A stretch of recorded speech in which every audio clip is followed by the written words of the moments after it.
ya ndo zvatinaizvo izvozvo hamufana mimika munojairira stereki endeka ndosaka muchifa muri varombe hamuna kana brain.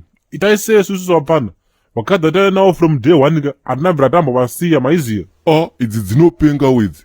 Sha uri kuona inini zvangu zvikatoita chete twese tubenge twenyu twemuno muepazoom ndotosiyana natweni ndenda kutoda zvana mabridge nanaroreini guyo. Nekuti unorwara njere hauna kana brain uidzetse iwewe. Imimi Germany imimi sei pese muchida kushandisa chitororo. Ndosaka nyika yedu isingaende kumberi because kune vanhu vakati wandei vakaita kunge iwewe. Tototya kakutaura zvatinofunga because munenge mungori muchiki pese mukwane imimi rasta imimi. Itsaga iri bombo clat. Uneka vapfana problem yemunayo yakaimimika ndekuti varume vemuZimbabwe ka dambudziko renyu 1 after making it in life then you want to enjoy the money with the women that you never starved with.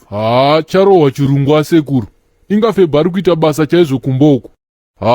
Chitombotora sando wangu apo wataurawo chirungu chine musoro for the first time. Hapana kana chirungu apa tsekewe una kamutungamiriri ndipapiko pakanyorwa kunzi zvoni ukazochinja mukadzi wawaidanana naye usati waputika unotambura. Life haina kana formation rastamani kana muchinge mazogara.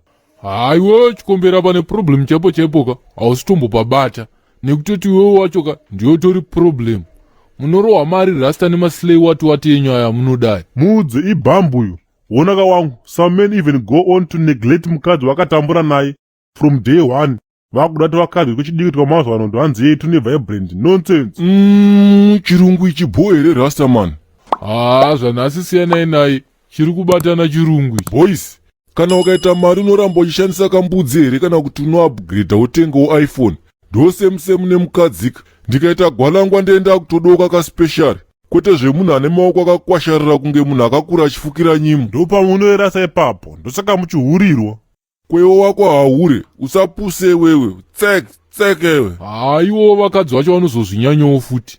Timu riyeri yeboizika kana wakabhuroka haritombokuonese munhu wakazofuma wakurira manje ndopaunoona vasona zviriko here zviboys. Iwe garwe unotongodiwawo kane kuda kwekabhusha kako kekurwara njere ikako.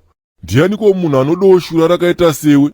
Iwe fucking rubbish stand snake mwana onyoka. Zvaendwa rest in peace English. Ndakubaya ini boys. Kaira kuteya shomba nemakabeji vamwe vakati shiri yazopfuta rekeni strategy ndauya nechistrategy eka ndaisiwa taurira kuti shiri inozongofa inaro chete inozongofa siya ichipaparika idzungu inozongofa asi pakupedzisira aibururuke inozongofa.